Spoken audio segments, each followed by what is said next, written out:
All right, so today we're going to teach you how to make pico de gallo. It's a delicious Mexican treat. It's used as a dip, served with chips usually, and it's also great on tacos, fajitas, and all kinds of stuff.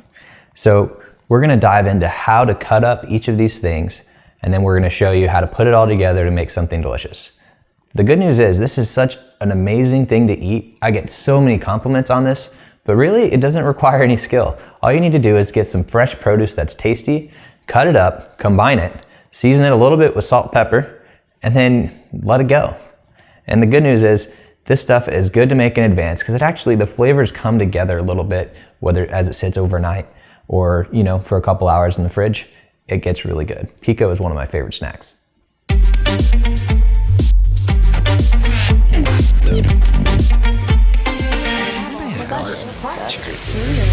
Helpful for life. All right, let's get started with the tomatoes.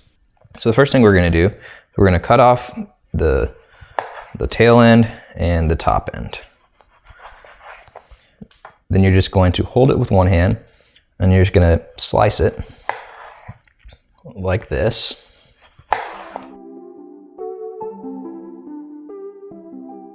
You can do it all in one stack if you want, or if it's easier, do 2 stacks and put the bigger side down, give it a little more stability. But we'll just go ahead and do 1 stack. So you're going to cut it in strips like this. And again, be careful with your thumb. That's the main thing in risk. And maybe have to switch your grip up when you get to the tail end. And just kind of align it to where they're all the same, going the same way. And then I turn them. And then just run the knife through that same pinch and curl. And that same rocking motion. Then we end up with a nice little dice there. After the tomatoes, typically we'll cut the red onion. So to dice, just like with the slicing, first thing you're going to do is cut it down the middle with the root on one side. Then you're going to peel off the outer layer. Okay, so you are going to cut off the tip, is what I'll call it. I don't know what it's actually called, but you're going to leave the stem or root on. So the way this is going to work, you're going to do 3 different angles of cuts. The first one will go towards the root. The second one will actually turn our knife sideways and we'll cut also towards the root. And then the final cut, we'll cut like this to get this beautiful dice. So let's start out with this one. So you're going to take your blade and you're going to cut, but you're not going to cut quite all the way to the root. You're going to get most of the way. And depending on how big of a dice you want, you'll make these cuts closer together or further apart. If you want a smaller dice, obviously you want them to be closer together. So then once you've done that, so the reason you leave the root on is because the root actually helps hold this all together while you're cutting it, and it makes it that much easier. So then you're going to turn your blade sideways and be careful. You can go slow. So you're just going to cut sideways, and again, not quite all the way through. And for this size onion, just 2 cuts will be good. The bigger the onion, you may need more. And then your last cut is the good old rocking cut that you're used to by now, hopefully. And be careful with your thumb. That's the main area of danger when you're cutting this way. And then with the stem, you can actually turn it sideways to get that last bit of onion off of there. And then you'll just throw out the rest of the root. And then you've got a nice, beautifully diced onion. Then we'll slice up the limes to get them ready to be juiced. Cut it in half across the equator and then chop off the north and south poles to expose the flesh. Bonus points if you realize this is a lemon on screen. Next is the jalapeno. So the first thing I'm going to do is I am going to cut off the stem. And then I'm just going to cut this guy right down the middle. And so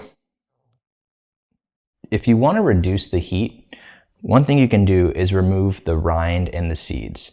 So if you want to do that, cut this kind of like we showed you with the bell pepper, where you just kind of cut around the side, and that way you can scoop out that rind a little easier. But I'm going to include the rind and the seeds because we're making some pico. We like a little bit of heat in there. So I'm just going to go ahead and cut right through the middle. So once you make that one lengthwise cut, basically we're going to make long cuts here and then the short cuts here to get a nice dice for our Pico.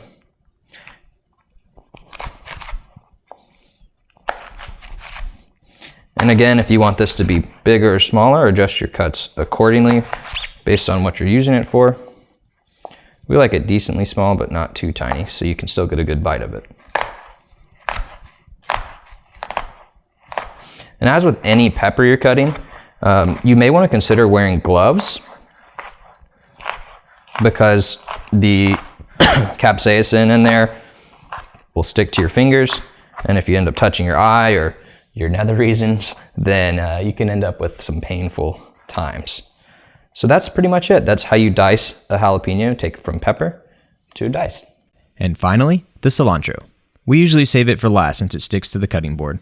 Be careful, they'll have a lot of times a little wire thing that holds them together, so you just keep that in mind. I'll just kind of slide it down towards the bottom, and we're going to cut off basically right above that. We've got the bottom of it has thicker stems, and you know, I think it's perfectly fine to eat. It's just more of a texture thing. We focus more on the nice leafy section.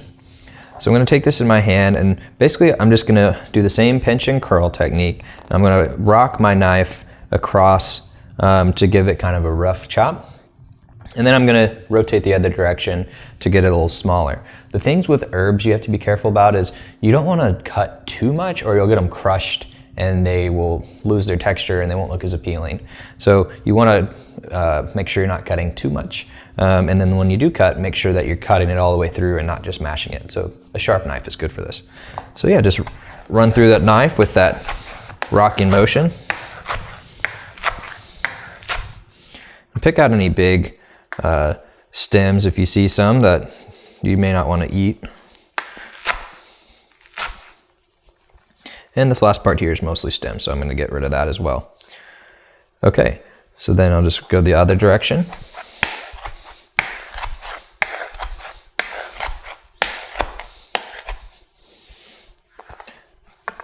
And it's gotten a little smaller, but we like it much smaller for our Pico. So another technique you can use is you can keep your left hand or your non-dominant hand on the tip of the knife, and then you can even move your grip down like this if you want for this technique, and just kind of chop like this.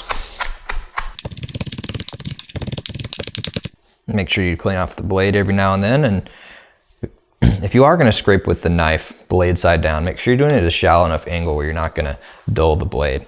But do that to scoop underneath it a little bit. Move this around, see how it's looking.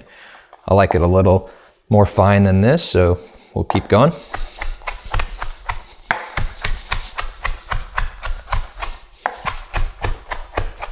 Again, don't be afraid to be forceful because you want to make sure that you cut through and that you're not just bruising the herb.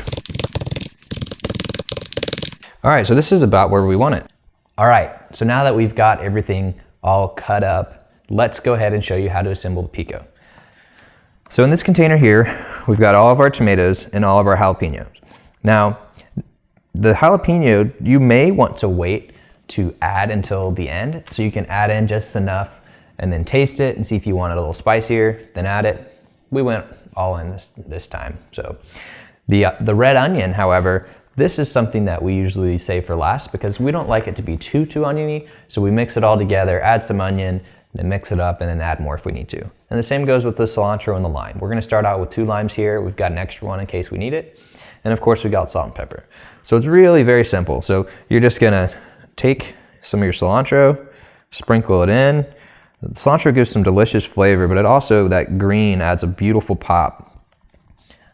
And then we'll add a bunch of this onion in.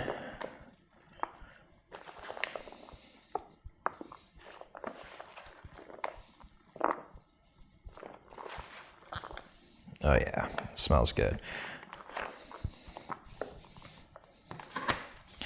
And then I'm gonna squeeze in these limes.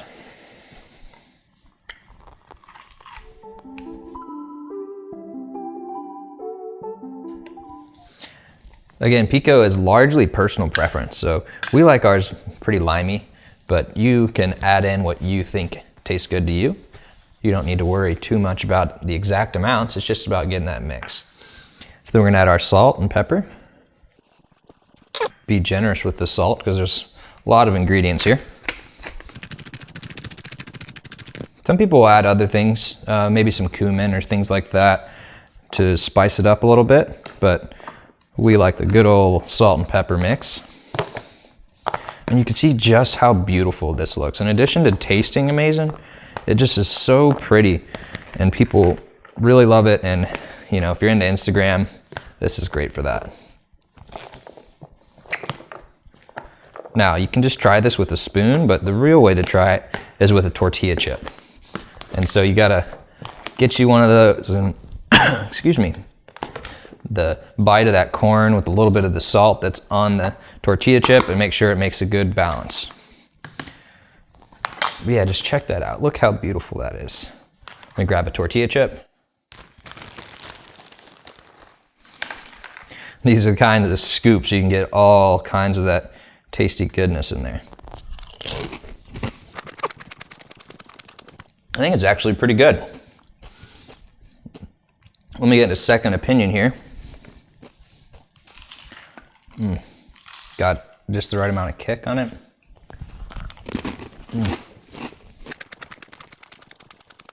So I'm getting the thumbs up for my second opinion. So I actually think we got pretty lucky this time and got it just right. The big thing is you want to salt it, but don't make it too salty because there's salt on the potato chips usually, or sorry, the tortilla chips. Now we have this leftover diced onion and cilantro. That can also be great for topping your tacos or whatever it is you're cooking. But yes, pico de gallo, one of my favorite things to make.